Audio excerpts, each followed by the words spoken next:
In this video, Laurie describes her journey with AMD. There are two types of AMD, dry and wet.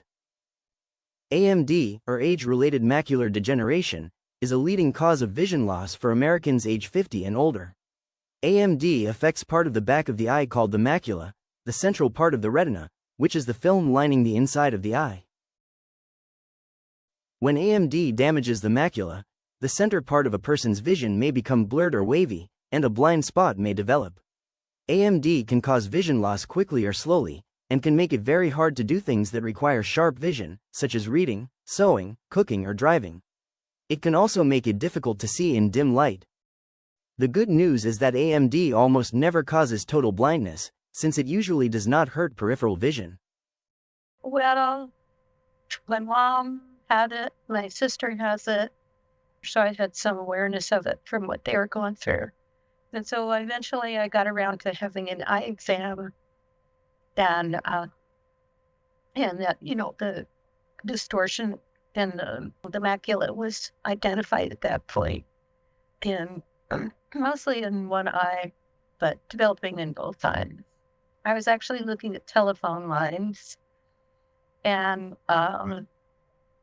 so I did notice that they were starting to, just look a little, it was wavy like this. I think I just attributed most of it to being nearsighted, or, why am I so tired after doing this and that? And so unidentified sources of fatigue or eye strain. Another reason was working with Lions Club, where we do a lot of vision screening. And so that's actually Prevent Blindness. Wisconsin used to do the vision screening training. And so they put out so much information. So I had a lot of background information that I was learning about as well. I actually do eye exercises that help with slowing the progression of nearsightedness and other eyeball strain issues. And then last year I did do succession of the injections, just the right eye.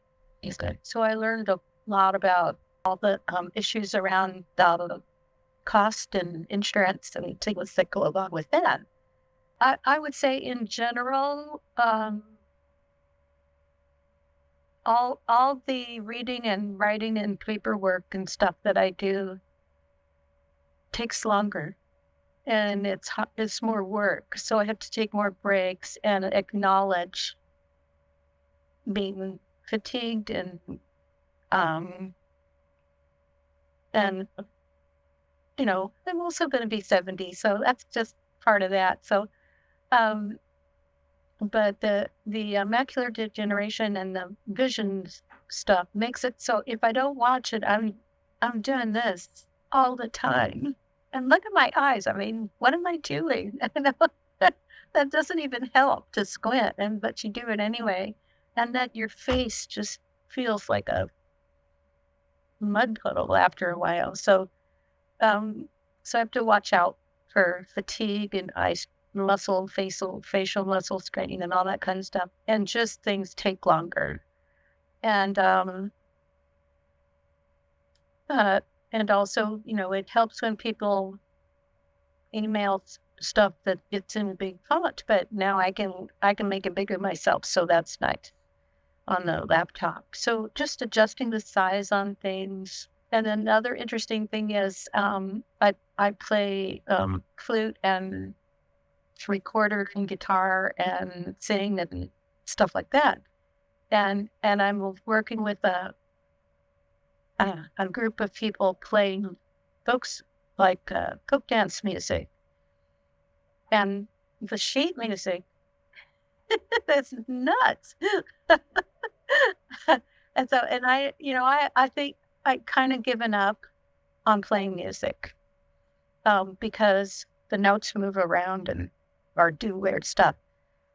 And I said, no, I'm going to do this. And so I forged ahead, but it's like if you have a staff that has 5 lines, this line disappears.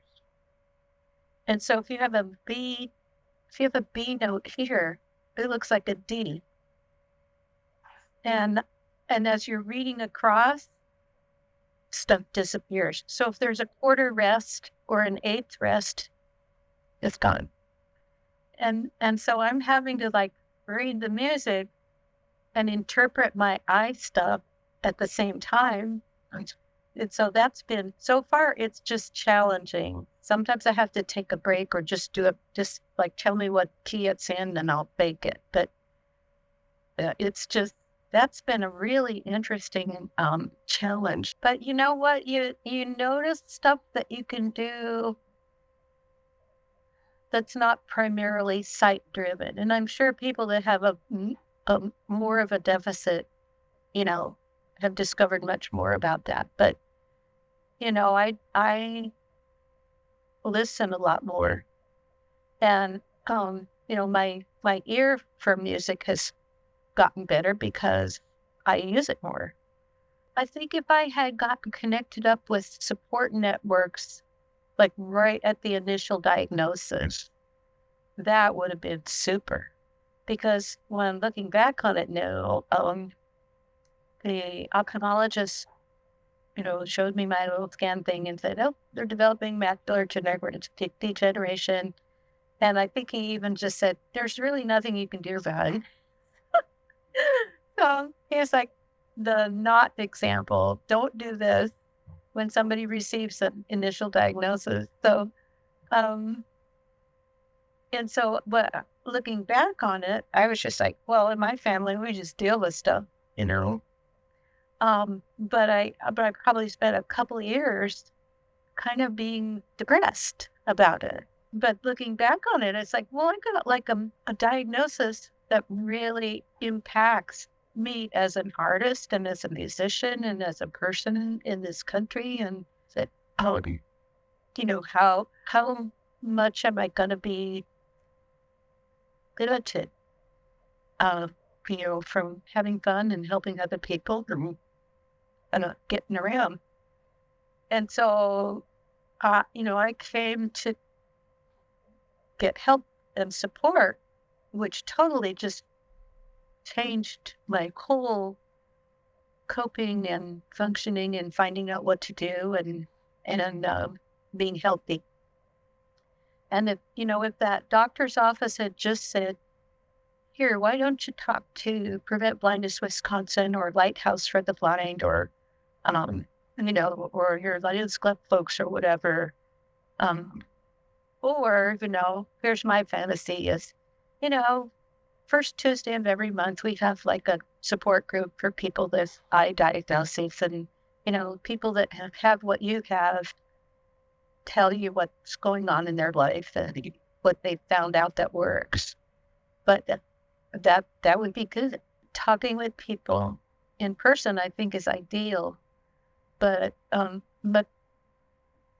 hearing what people are going through, like in an online video or discussion group, I think is super, super helpful. The first thing you should do is give yourself permission to tell somebody about it and not, bite it like my mother and my sister didn't need there.